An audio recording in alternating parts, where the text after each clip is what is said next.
자, 이어서 문제 6번 결산 정리사항 입력하는 거 해보도록 하겠습니다. 결산 분계는 일반전표 12월 31일에 하는 거지요. 1번 영업부서의 소모품 B로 계상된 금액 중 결산일 현재 미사용된 소모품이 12만원 있다. 그랬네요. 여러분 비용처리법은 미사용, 아직 쓰지 않는 것은 비용이 아니라 자산이라 그랬어요. 그러면 미사용액 12만원이 주어져 있기 때문에 이 미사용액 12만원은 자산으로 잡아야 한다는 거죠. 그래서 자산의 증가 차변의 소모품, 비용이 아니다. 그러면 비용에 차감돼야 되기 때문에 비용의 발생은 차변이었으나 비용의 소멸은 대변이잖아요. 그러니까 대변의 소모품 B 이렇게 돼요.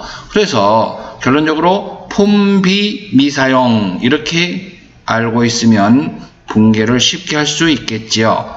그러면 일반전표 12월 31일에 가서 입력을 해보도록 하죠. 12월 31일 차변의 소모품이라고 하고요. 금액은 12만원 그리고 대변의 소모품비 800번대 소모품비로 하셔야 됩니다. 반드시 줄 바뀔 때까지 엔터를 쳐야 되겠죠. 다음 문제 2번 봅니다. 10월 1일 당기 10월 1일에 아래와 같이 보험에 가입하고 전액 당기 비용으로 처리하였다. 기말 수정 분계를 하시오. 월할 계산하고 음수로 입력하지 말 것. 보험료를 납부하는 것은 60만원을 납부했는데 납부했을 때 여러분 10월 1일 분계 한번 해볼까요? 10월 1일 날 분계가 어떻게 됐을까? 차변에 뭐가 됐어요? 차변에 보험료를 했단 얘기 아닙니까? 비용이 발생 차변에 보험료 얼마? 차변에 보험료 납부할 때 60만원 이렇게 했다는 거예요. 그리고 대변에 현금 나갔겠죠. 60만원. 여러분 지금 요거 처리하는 방법이 비용 처리법이 있고 요걸 자산으로 처리할 수도 있어요. 실무에서는 선급 비용 이렇게 말입니다. 자, 두 가지 방법이 있었는데 지금은 일반적으로는 비용으로 처리하죠. 보험료로 이렇게 했단 말이에요. 그런데 오늘은 12월 31일이 됐어요. 그러면 여러분 올해 10월부터 12월 31일까지 올해 발생된 것만 단기의 비용으로 잡아야 하는데 내년 것까지 전부가 다 비용으로 잡아놨다 이런 얘기죠. 그러면 생각 한번 해보세요. 내년에 비용을 잡아야 할 거 9개월치를 내년 거잖아요. 그것은 먼저 받았다 이 말이지. 먼저 받은 것은 자산으로 잡고 비용에서 빼야 된다 이런 얘기죠. 그래서 60만원을 가지고 우리는 계산할 수 있어야 되겠습니다. 60만원을 곱하기 내년에 해당되는 게 9개월 나누기 1년은 10이죠. 이렇게 하면 얼마 나온가요? 자, 한 달에 5만원씩이니까 5, 9, 45, 45만원이 나옵니다. 그러면 45만원을 먼저 지급했다. 그 이름을 뭐라고 불러요? 선급. 그래서 급 다음에는 비용이었지요. 선급 비용 차변에 적고 대변에는 비용의 이름. 여기서 비용은 보험료지요. 그래서 차변의 선급 비용 45만원, 대변의 보험료 45만원 이렇게 하면 되겠죠. 그러면 요거 입력을 해볼까요? 자, 입력 들어갈까요? 차변의 선급 비용을 찾고요. 그리고 금액은 45만원. 그리고 대변에는 대변의 보험료 가봅시다. 821번 800번대로 찾아서 45만원 이렇게 하면 여러분 생각 한번 해보세요. 자, 1년치 보험료를 60만원 했다가 올해 발생된 것은 10월, 11월, 12월 3개월치만 보험료가 돼야 되죠. 그러면 3, 5, 15, 15만원만 발생돼야 되는 거 맞죠? 봐보세요. 60만원에서 45만원 뺐잖아요.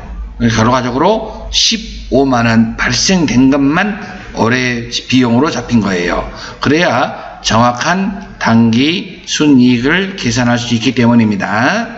다음 이제 3번 들어가 볼까요? 3번 기말 예상매출금 중에는 미국 ABC의 예상매출금 1200만원이 포함되어 있다. 지금 예상매출금이 1200만원 예상으로 매출한 거 받을 돈이 1200만원 있었어요. 그런데 결산 때 봤더니 환율이 1100원 나간대요. 그러면 여러분 1100원 곱하기 1100원 곱하기 몇 달러? 10,000달러네요. 10,000달러는 얼마 나와요? 1100만원이라고 적어 보실래요? 자, 여러분 예상값 받을 돈이 1200만원이었어요. 근데 환율은 올랐다 했다 하잖아요. 12월 31일 날 환율에 의해서 계산해 봤더니 받을 돈이 1100만원으로 바뀌었어요. 여러분 기분이 좋아요? 안 좋죠? 받을 돈이 1200만원이었는데 환율로 인하여 1100만원으로 바뀌었단 말이에요. 증가 감소? 감소. 얼마가 감소? 100만원. 그러면 여기서 뭐가 감소됐어요? 받을 돈, 그 이름이 예상매출금이잖아요. 예상매출금은 자산의 감소는 무슨 변? 대변의 예상매출금 100만원 감소됐죠. 그러면 여러분 내가 예상값 받지도 않았는데 지금 감소됐어요. 여러분 왜 감소됐어요? 우리가 예국돈을 환산해 봤더니 손해봤더라. 그 이름을 우리는 뭐라고 불러요? 애와 환산손실이라고 불러요. 다와 같이 무슨 손실? 애와 환산손실. 다시 한번 뭐라고 한다고요? 애와 환산손실. 그러면 요걸 그대로 갖다가 입력을 해 보도록 하겠습니다. 자, 12월 31일 일반전표로 오세요. 차변에 뭐라고 불러요? 애와 환산손실 찾아가 봅니다. 애와 환산손실 100만원. 대변에는 예상매출금이라고 하고 거래처. 예상매출금 거래처는 미국의 ABC사. 반드시 거래처가 코드 번호가 들어와야 합니다. 자, 여러분 이제 4번 할 차례네요. 4번은 회사는 예상매출금과 받으름의 기말 잔액에 대하여 1%의 대손충당금을 보충법으로 설정하고 있습니다. 그러면 이것은 제일 먼저 어디로 가냐면 합계 잔액시산표를 가는 게 가장 빠를 것 같습니다. 결산 재무제표에 합계 잔액시산표를 가보도록 합니다. 또는 여러분 재무상태표를 가도 되고요. 합계 잔액시산표 한번 열어볼까요? 합계 잔액시산표 12월 31일로 선택하시고, 자, 우리가 일단은 예상매출금 얼마 있는지, 자, 금액을 조회해야 됩니다. 예상매출금 찾아갑니다. 자, 여러분 6,045만원 있지요. 6,045만원. 여러분 6,045만원 곱하기 몇 프로 못 받는다고? 1%. 6,045만원 곱하기 1% 못 받은 것은 우리 회사가 1% 못 받을 거라고 예상한 금액은 우리 회사가 대손충당금이라는 이름으로 가지고 있어야 되는데, 바로 밑에 봐보세요. 대손충당금 잔액 찾아가 보세요. 55,000원 있죠? 55,000원을 빼면, 가지고 있는 빼면 부족한 것을 추가적으로 설정한다, 이런 얘기입니다. 그러면 여러분이 직접 요거 계산기를 가지고 계산을 해봐야 합니다. 지금 당장 계산을 해봐야 되겠죠. 자, 여러분 계산기로 직접 연습을 하는 습관을 들이시기 바랍니다.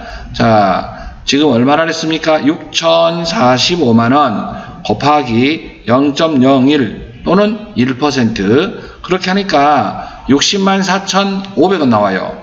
이 정도 갖고 있어야 되는데 우리 회사가 지금 갖고 있는 건 55,000원이라고 그랬죠. 그래서 마이너스 55,000원 하니까 549,500원 나왔어요. 이게 여러분 외상 매출금으로 못 받게 된 돈이다 이런 얘기예요. 그래서 549,500원이 뭐다? 대손 충당금 외상 매출금에 대한 겁니다. 다음 금액이 나왔으면 또 하나 해야 되죠. 받으러옴도 하라 그랬잖아요. 그러면 여기서 받으러옴 똑같이 받으러옴 잔액을 찾으러 가요. 받으러옴 잔액은 얼마예요? 5,000만원. 거기에 몇 프로? 1%. 마이너스 대손 충당금 잔액은 받으러옴 바로 밑에 있는 걸로 찾아야 합니다. 받으러옴 바로 밑에 있는 거 38,000원 있네요. 계산합시다. 5,000만원 곱하기 0.01 그러면 50만원 나와요. 50만원을 우리 회사가 대손 충당금을 보유하고 있어야 돼요. 그런데 얼마 보유하고 있다는 거예요? 38,000원. 그럼 마이너스 38,000원을 해보면 얼마 차이 나냐면 462,000원이 부족해서 보충해야 합니다. 그러면 금액은 어떻게 이제 계산을 했잖아요. 그러면 이게 받으름에 대한 대손 충당금이다. 이렇게 보시면 되겠습니다. 자, 그러면 지금부터 대변에는 대손 충당금이고 차변에는 뭐라고 한다고요? 대손 상각비라고 한다고요. 차변에는 뭐라고 한다고요? 대손 상각비. 대변에는 대손 충당금. 이렇게 분개하면 되겠습니다. 그러면 우리는 대변을 먼저 입력을 해보도록 하겠습니다. 대변을 먼저 12월 31일 날짜로 가보도록 하겠습니다. 자, 대변 먼저 입력해봐요. 12월 31일 날 대손 충당금. 대변에 대손 충당금이라고 써봐요. 대손 충당금. 영어로 돼 있네. 대손 충당금. 이렇게 말입니다. 자, 잠깐만요. 다시 대손 충당금 아무거나 쓰면 안 되고 여기에 이건 뭐에 대한 거죠? 예상 매출금에 대한 거지요. 예상 매출금에 대한 대손 충당금이 얼마다? 여기 109번을 써야 된다는 거지. 예상 매출금에 대한 대손 충당금은 109번. 그리고 금액은 얼마다? 549500 엔터. 다음 뭐냐면 받으름에 대한 거. 대변의 대손 충당금. 그럼 받으름에 대한 걸 찾아야 돼요. 받으름에 대한 거. 받으름 요거 있죠. 111번. 요걸 들어가야 됩니다. 462,000원. 이렇게 말입니다. 그리고 차변의 이름은 뭐다? 왜 차변에는 대손 상각비가 하나밖에 없잖아요. 그래서 대손 상각비 같은 거니까 대손 상각비 이렇게 해주면 된다 이 말입니다. 각각 대손 상각비 이렇게 각각 써주는 것보다도 이 두 개는 따로따로 구분하는 이유가 코드 번호가 다르기 때문에 각각 써주는 거고요. 요건 대손 상각비 코드 번호가 같기 때문에 요 두 개를 구분시켜주고 요건 하나만 써도 되는 경우입니다.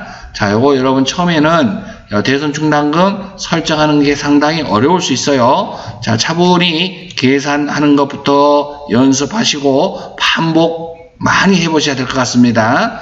요것은 우리가 앞으로 계속 결산 분기에서 계속 나올 거니까 말입니다. 자, 결산이 끝났고 이제 여러분 조회해야 할 차례네요. 자, 여러분 지금 조회해야 하는 문제는 자, 여러분 5월에 보통예금 출금액은 얼마냐 그랬어요. 보통예금 여러분 이것은 총계정 원장을 가도 되지만 뭐 계정별 원장 가도 되지 않겠나요? 출금이라고 하는 것은 보통예금의 입금은 차변이고 보통예금의 출금은 대변이겠죠. 그러면 우리가 거래처 계정별 원장도 여기가 계정별 있고 총계정 원장도 있지만 계정별 원장을 한번 가볼까요? 계정별 원장 한번 클릭 한번 해봅시다. 계정별 원장 가도 되지 않겠냐요? 5월에 그러니까 5월 1일부터 5월 31일. 보통예금이죠. 보통예금.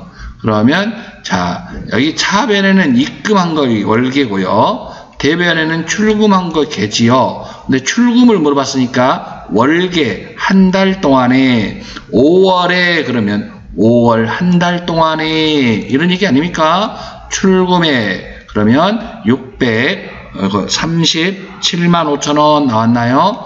이렇게 답안지랑 비교해볼까? 오, 맞았습니다. 637만 5천원. 여러분, 이것은요, 어디로 가라 했나요? 여러분, 자, 여기 보면, 이론 쓰는 데 있잖아요, 이론 답안 저장하는 데 여기 있잖아요? 여기를 눌러서, 여기다가 여러분 저장을 해야 하는데, 다른 메뉴가 열려 있어서 여러분 저장을, 그걸 넣을 수가 없다, 이 말이지. 그래서 다른 메뉴를 닫고, 이렇게 이론 답안 열어라, 이런 얘기예요. 자, 그러면 여기에 1번에 금액은 얼마예요? 637만 5천원 이렇게 됩니다. 다음 두 번째 봅니다. 6월 30일 현재 매출처 진주컴퓨터의 예상매출금 잔액은 얼마인가 그랬는데요. 여러분, 예상매출금 거래처 원장이라고 적어놓으세요. 거래처에 대한 것을 잔액을 물어봤다면 거래처 원장이 가장 빠르겠네요. 자, 진주 컴퓨터네요. 자, 다시 거래처 원장 한번 가볼까요? 닫아주실까, 다시? 자, 여러분, 거래처 원장 한번 가봅시다. 거래처 원장. 거래처 원장이, 거래처별로 비교하고자 할 때는 거래처 원장이 가장 빠르겠습니다. 자, 그러면 6월 30일 현재 이 말은 1월 1일부터 이런 얘기입니다. 누계 개념이에요. 6월 30일까지. 여기 계정 과목은 뭐에 대한 거예요? 외상 매출금. 거래처를 한 군데인가요? 자, 진주 컴퓨터라 했어요. F2 하고요. 진주 컴퓨터. 또 여기다가 F2 하고 진주 컴퓨터 이렇게 보시면 되겠습니다. 자, 여기를 들어왔는데 여기 차변이 있고 예상 매출금, 예상 매출한 금액, 그리고 대변은 회수한 금액. 여기서 잔액을 물어봤잖아요. 잔액은 얼마예요? 1,500만원. 그러면 1,500만원이 바로 답이 되겠습니다. 다음 3번. 3월 중 현금으로 지급한 판매비와 관리비 중 복리후생비는 얼마인가 그랬습니다. 3월 중 그러면 3월 한 달에 이런 얘기죠. 판매비와 관리비 중 이 말은 여러분 3월 중 이렇게 여러분들 월계표라고 메모해 놓으세요. 월계표 한 달씩 이렇게 비교하고자 할 때는 여러분 월계표가 가장 빠르겠습니다. 월계표 가봅니다. 일계표 월계표를 클릭하시고요. 일계표 월계표를 클릭하시고 일계표가 먼저 들어와 있어요. 바로 옆에 월계표 탭을 클릭하세요. 매월부터 매월 3월 한 달에 그랬으니까 3월부터 3월 이렇게 하십니다. 3월부터 3월 들어오셨나요? 그리고 판매비와 관리비로 찾아갑니다. 판매비와 관리비 중에서 복리후생비를 찾으라 했네. 판매비와 관리비 여기 있고요. 복리후생비 여기 있죠. 여기 중에서 현금으로 지급한 그랬죠. 현금으로 지급한. 그러면 현금란에 요 금액을 물어본 거예요. 556,300원 이렇게 되어 있죠.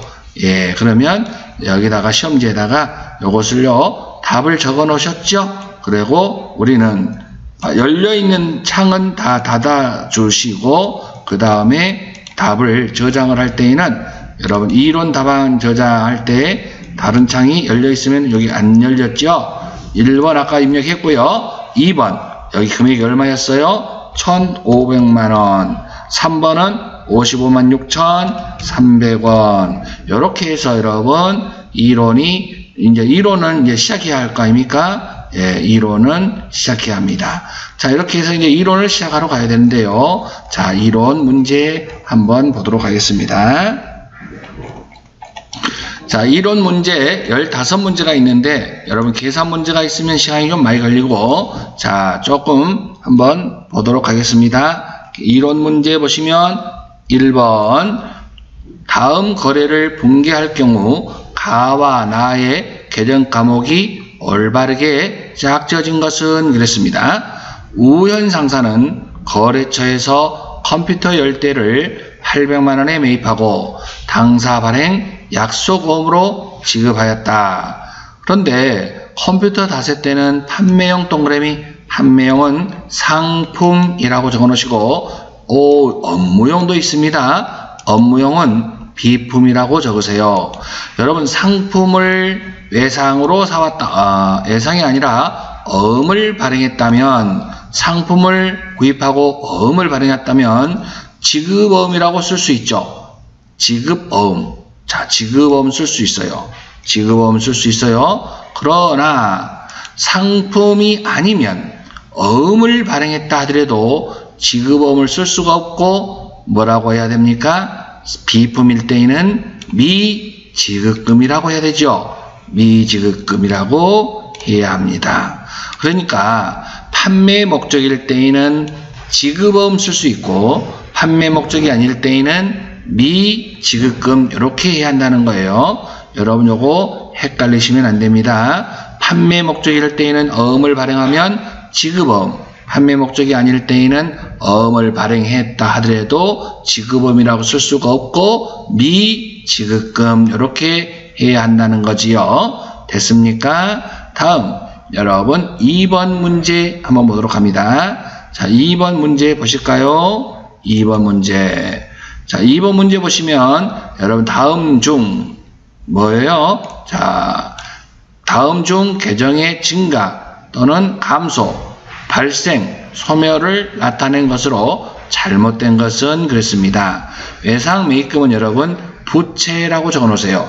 부채의 증가는 대변, 부채의 감소는 차변. 1번 맞습니다. 다음 외상 매출금은 자산, 자산의 증가는 차변. 틀렸네요. 자산의 감소는 대변. 틀린 것은 2번이 틀렸습니다. 여러분 정답 찾았네요. 다음 3번 볼까요? 차입금은 부채입니다. 차입금은 뭐라고요? 부채의 증가는 무슨 변? 대변. 부채의 감소는 차변. 3번 맞습니다. 4번 이자 수익. 이자 수익은 수익의 발생은 무슨 변? 대변. 수익의 반대로 소멸은 차변. 이렇게 이해하시면 되겠습니다. 자, 다음 문제 3번 보도록 하겠습니다. 문제 3번.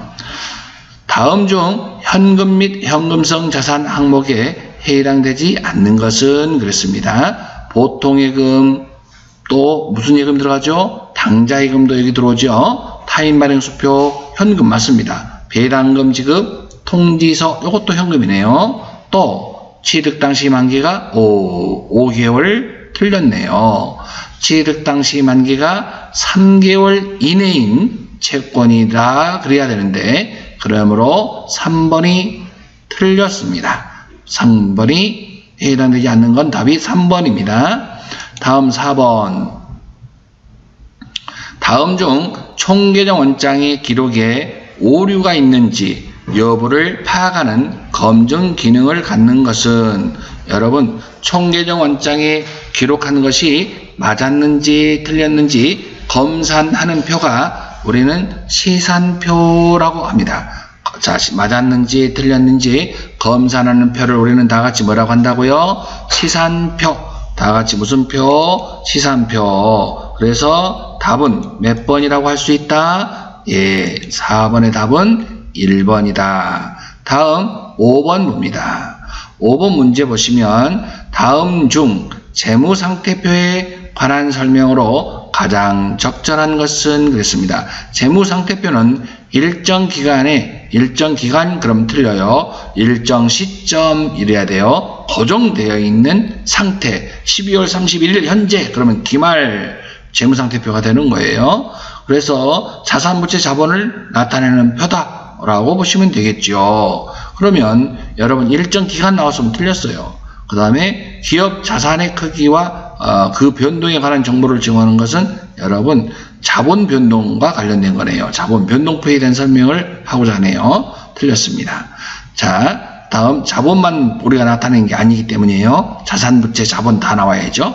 일정 기간 동안 그러면 틀린 거라니까요. 일정 시점 이래야 돼요. 일정 시점에 현재 기업이 보유하고 있는 자산과 부채 그리고 뭐 자본에 관한 정보를 제공하는 재무보고서이다. 가장 정확한 것은 바로 뭐다? 4번이다 라고 할 수 있습니다. 여러분 이론 5번까지 했고 여러분 이어서 잠시 쉬었다가 여러분 6번부터 이론 추가적으로 하겠습니다.